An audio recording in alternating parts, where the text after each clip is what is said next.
The injury issue.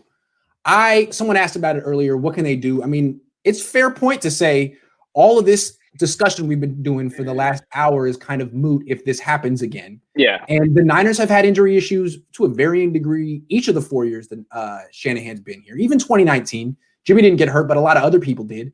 So today they had their press conference at the end of the year one, and I asked him, I said, you've mentioned that there's been a lot of bad luck and there's been you have theories as to why it happened, why all the injuries happened this year. Are you going to sit down as an organization and try to figure out what you can do to prevent it from happening again, given that it's not all in your hands and some of it is bad luck and circumstance? And they went on and on and on and on and on. And Shanahan had more specific things to say than John. But basically they said, like, look, there's a million variables. We're going to go over all of them. But honestly, we don't know. We got to figure it out because we have more injuries than everyone else. It must be something that we're doing wrong. Yeah. What do you think? Yeah, so it's not just this year, right? This year was just 1 year that highlighted it more because everybody, as he said, everybody in the NFL was getting injured more. But last year, they lost how many key players and they just kept overcoming it. So people kind of forgot that they didn't have Tart for an extended period of time and they didn't have McGlinchey or maybe Joe Staley and Kyle Juszczyk and all these guys. Even George Kittle missed 2 games. So Ford missed time. Right. So they had a lot of key players missing time, and it's been kind of a trend. From what I do understand, the new training staff is actually quite good. It's way better than the one they replaced. I actually don't know what goes into it. Maybe you have theories. I don't blame the training staff. They weren't involved this offseason. Right. These players were on their own. I maybe it's something with how the players work out. Maybe it's something with that. But the thing that troubles me more is that you have so many wrong timetables on when guys are supposed to return every single year. I mean, how many different injuries were told to us that the player was coming back at this time and then he came back 4 weeks later? Let's start. Weston Richburg, Ronald Blair, Julian Taylor. Week 1 return they anticipated in this time last year. Jimmy Garoppolo, Richard Sherman. Then they told us week 12, all 3 didn't play in the season and Julian Taylor was cut. Richard Sherman, they said week 5, week 6, and then he played week 9. And then he looked hobbled when he played Jimmy. Right, Jimmy. They said 4 to 6 weeks. He then came back after 2 weeks. Then there was, Shanahan says he's healthy. Jimmy tells Mark Schlereth, I'm not fully healthy. So there was that. So who knows about that? Then, there's been too many injuries like Deebo Samuel, another guy. They said he was going to return week 1 with his broken foot. He ended up returning week 4 because, he had a minor setback. So Taylor last year, remember, he broke his foot. He'll be back, missed the whole season. Yeah. D Ford. We just anticipate him being out for a short time. Nobody sees D Ford for the rest of the season. So it's a reoccurring issue. And the thing is, they don't even mention it, right? Like they say D Ford is going to be back week 6, right? So God forbid they're wrong about Bosa. Right. Oh, yeah. So God forbid. Right. But so the thing with the D Ford is then week 6 rolls around and they don't even mention what's going on with D Ford. And it's always Matt Barrows. He always asks the question. He's Kyle, can you tell me anything about D Ford? Oh, D had a setback and we're expecting him not for the foreseeable future. And they won't give you a time. And then that's how it was. And it just felt like that was a constant trend with the 49ers and their injury problem and all of that. I don't know what the solution is. I'm not in the medical field. I don't get to see these players. I don't know how they train. I don't know what they do. All I know is that the Niners have a large issue. And I think it can't be like the Bears, when Matt Nagy tried out 18 different kickers and thought the kicker was the only issue with their organization. They can't do that with the training staff. There's a lot of things on the football field that they can control and have to improve, but they have to do their due diligence on this. And as to quote Shanahan, be deliberate about fixing this problem. Now, I have some theories as to why the Niners have injury issues, and I'm just going to throw them out there. I'm not going to say I'm right. Kyle, if you're watching, feel free to write these down, take them in, consider them, throw them out there. Whatever you want to do with them, I'm throwing them out there. Just tell me what you think. Obviously, there's a ton of variables here, but some things the Niners need to look at. They take a lot of risks on players who've had surgery in the past. A lot of risks. Kyle talked about it today. Every team takes those risks.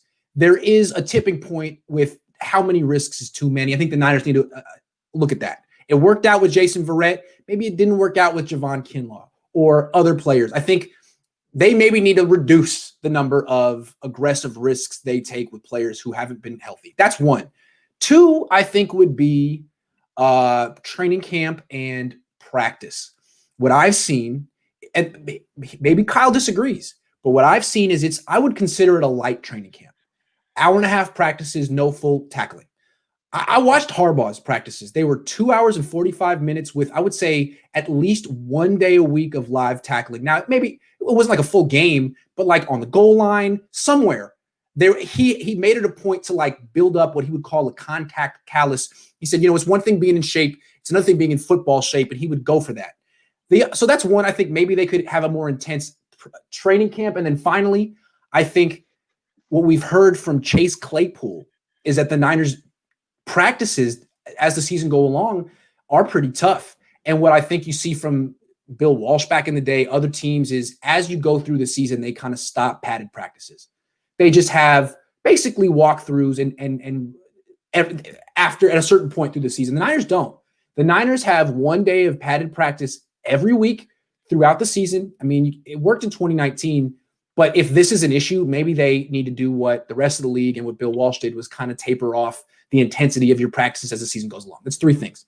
So I like those things. I don't know how applicable they are, but they sound smart. I'm just saying. Yeah. I do have a question for you, and yes. What your opinion on this is in this thought process. So John Lynch, as a football player, I remember him. I remember him playing on the Denver Broncos when I was a kid. One of the most reckless football players I've ever seen with his body. Kyle Shanahan, the kinds of players he seems to like are they loved Reuben Foster, Deebo Samuel, George Kittle. We're talking about some of the guys who are very, very, very reckless with how they throw their body around on the football field. So is the type of players that these guys like? Do you think that that's a problem because these guys wear much faster because they're so reckless with how they're throwing their bodies around, and because of that, they're getting themselves into more precarious positions than other teams who maybe don't play with the same physical and will for contact as the 49ers, like, but for example, they at least get their star players for 16 games. Niner fans know Frank Gore. Frank Gore is one of the greatest football players of all time. And what his defining characteristic was longevity. He avoided those big hits. Kind of like Marcus Allen in the 80s. Right. Just when you thought you had him, he would get down or avoid it and take a glancing blow. Right. Deebo doesn't do that. Kittle doesn't do that. And that's great. But that's part of the issue. Right. And the thing with Frank Gore and the difference between him and Adrian Peterson, right, is they were both very physical runners, but Frank Gore ran really low to the ground with great vision, great pad level. And he was so quick in short areas that you could never get a clean big shot on Frank Gore. When's the last time you see Frank Gore get plowed the way Jeff Wilson got plowed versus Arizona? Doesn't happen. So Deebo, on the other hand, just runs upright, ready to run people over, but he's also opening himself as a target to take shots. So we'll see. I mean, their running backs have gotten beaten up with this run style. It's a totally different thing. But I wonder if you bring up, and I wonder if they've even thought about it, because I think they probably look at that as a virtue. Like, look at all these players we got. They're so tough and physical, and they are, but there's a double-edged sword there. It's interesting. Yeah, I just think that that's a part of it that I don't think we've ever actually thought about, because it feels like those are the players they consistently draft. What does training camp and practice do with recovery time? That's a good point. That's a different issue. That's a different issue. The setbacks are a different issue. That's the training camp. Yeah. That we have no clue about. Don't know. The other thing with the training camp thing is, right, Kyle brought it up as a reply to your question. And I think he played it too specific to this year, where he kind of used this year as an excuse, but they kind of do that same thing every single year, where he talked about, a guy gets a little tweak 4 days into training camp, then we keep him out the entire all training camp. Then before you know it, he's not in football shape and ready to play week one, and he goes and plays football. Him getting hurt is inevitable, which, right, in theory makes sense, but your injury problem was there last year, was there the year before, and you're counting on too many guys, especially as your depth of your roster starts to go elsewhere, and you have to rebuild your depth, and you're paying all these guys tons of money, whether it's a Fred Warner or George Kittle. Nick Bosa is going to get a huge contract. You need these guys to play 16 games. You can't pay them to play 10 games, 12 games, even if they play excellent in those games.